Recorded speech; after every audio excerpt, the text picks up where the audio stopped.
All right. First of all, when you looked at my herd dumpster hierarchy, anybody you agree, disagree with? I vehemently agree with the Oakland Raiders. The only part I disagree with is you said any team with an elite quarterback that could fall off. Wake me when the Raiders get an elite quarterback. Like Derek Carr, pardon me, that was almost an intentional Freudian slip. His career yards per attempt are 6.5, which ranks him 131st in NFL history. You know who's 132nd in NFL history? Who? His brother, David Carr. 0.1 better than the brother, known as one of the biggest busts ever. He's had great weapons with Cooper and Michael Crabtree. He's had good running games. He has, in my opinion, the best offensive line in his entire conference. And he's just, the dinking and dunking is fine, so I don't think the Raiders will be good. And I don't trust Jon Gruden as an NFL head coach in 2018. The other one that I agree with you, I would just simply have higher up, is Jacksonville. Every single team in the AFC South should be markedly better this year. The Colts get your, I believe, patron saint, Andrew Luck, back. The Texans get an entire defense and Deshaun Watson back. And last year, the Titans, I know they made the playoffs, so it might sound odd. Maybe they won't be better, but Mariota had an oddly ineffective year, and I expect him to bounce back some. I just think it's hard to duplicate that type of dominant defense year over year, and they'll be reminded that their quarterback is still Blake Bortles. I'm not surprised you found a way to throw shade at my guy Cam in there. That's just par for the course. We don't have to start having that debate yet. Yeah, we're at least 3 weeks away. So Todd Gurley gets the money, and Le'Veon Bell gets the flimsy offer. And I believe one offer was record-setting, changes the paradigm of running back pay. The other one was insulting, and it wasn't just about their game. It was a message. And the Rams' message to the locker room was, good dude, we'll pay you. And the Steelers was, hey, clean it up. Quit calling us out. We're gonna leak this story of the bad offer. It was I think both teams sent a message. What did you make of the Gurley great offer and the Le'Veon Bell embarrassing offer? Listen, I think you're at least partially right. I think that obviously Gurley having no suspensions under his resume, Gurley being seemingly one of the better guys in the league helps, and Le'Veon Bell being one more failed drug test away from another suspension hurts. But I also think the Rams are a different organization than Pittsburgh, because if they're just worried about quality of character or how good of a guy you are, I don't know if they go out and sign Ndamukong Suh. I don't know if they go out and trade for Aqib Talib and my guy Marcus Peters. I think they're worried about raw talent. And Todd Gurley is the most talented running back in the NFL. He led the entire league in scrimmage yards and touchdowns last year. But do you know how 10 years ago there wasn't such a thing as a stretch four? Yeah. And now we talk in the NBA about stretch fours. We are going to need to create a new positional designation or new vernacular for this handful of running backs that are running back, wide receiver, 3-down hybrids, because they cannot be paid the way run into the line of scrimmage on first and second down, old school 28 carries, 92-yard running backs were. Todd Gurley's one of these guys. Zeke is one of these guys. L. Bell is. I believe David Johnson is.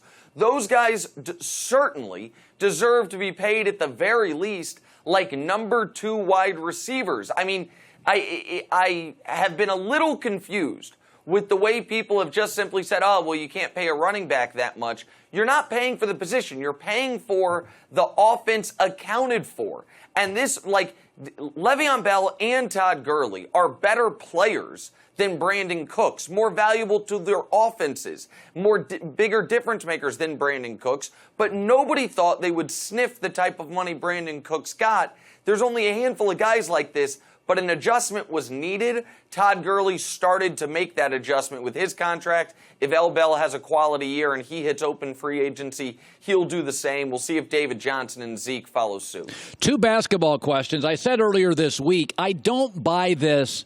Well, people in L.A., they don't like LeBron because he's Kobe's rival.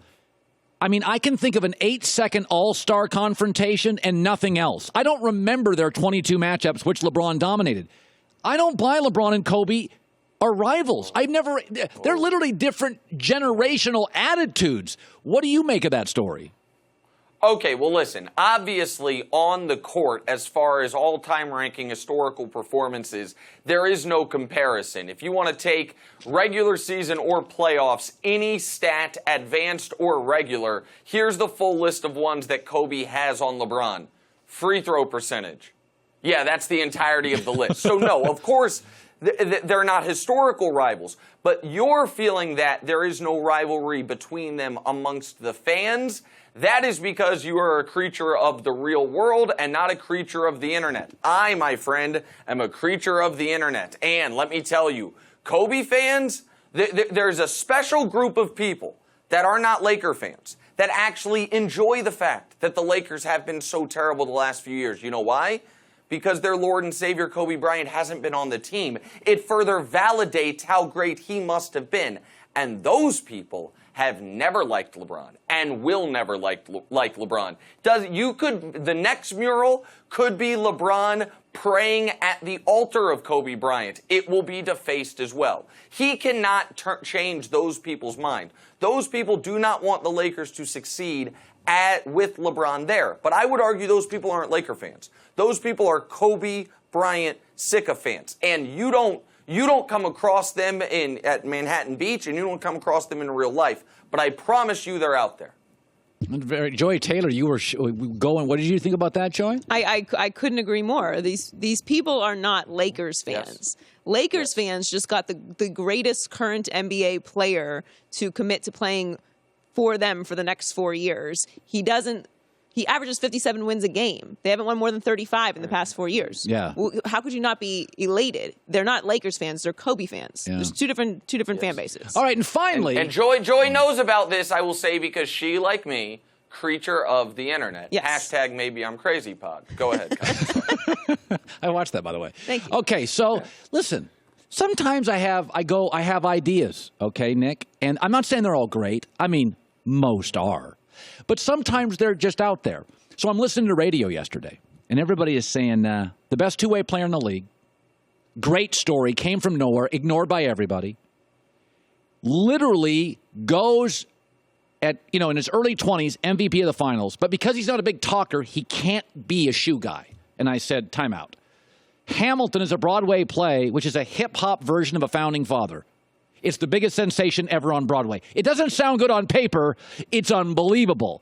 Uber doesn't sound good on paper. Random strangers go to Nick Wright's house and pick up his kids and take them to restaurants. But it's absolutely changed transportation. I am introducing to you the stealth shoe, which is Kawhi Leonard, quiet, covert, under the radar, defense, black and gray. What do you make of the shoe?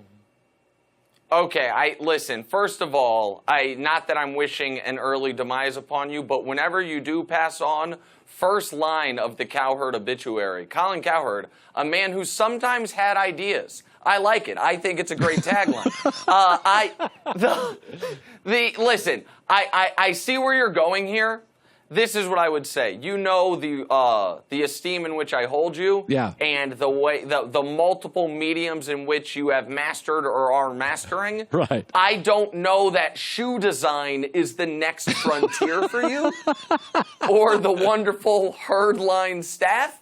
I like where your heart was at on this. All right. I also think that for Kawhi, it's always going to be hard to move units if you don't talk.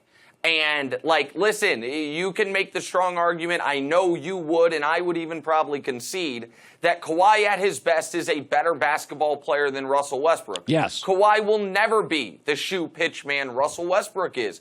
Russ talks, Russ has personality, Russ is inspiring. Kawhi, it is noteworthy when he smiles. Like, that guy, it's going to be hard to get millennials and younger than millennials, to get teens to want to rock his gear. Like, that's just the case. That is the give and the take of wanting to run your brand that way. And so, sometimes it goes too far, right? Sometimes guys get too worried about their brand. Right. Kawhi has not handled his brand in a way that says he actually has one, other than that really great basketball player who I don't know what his voice sounds like. Hi, everybody. Thanks for watching. Subscribe here to get the latest from the show. Also, be sure to check out more of the best clips from The Herd or go watch a few segments from other shows on FS1.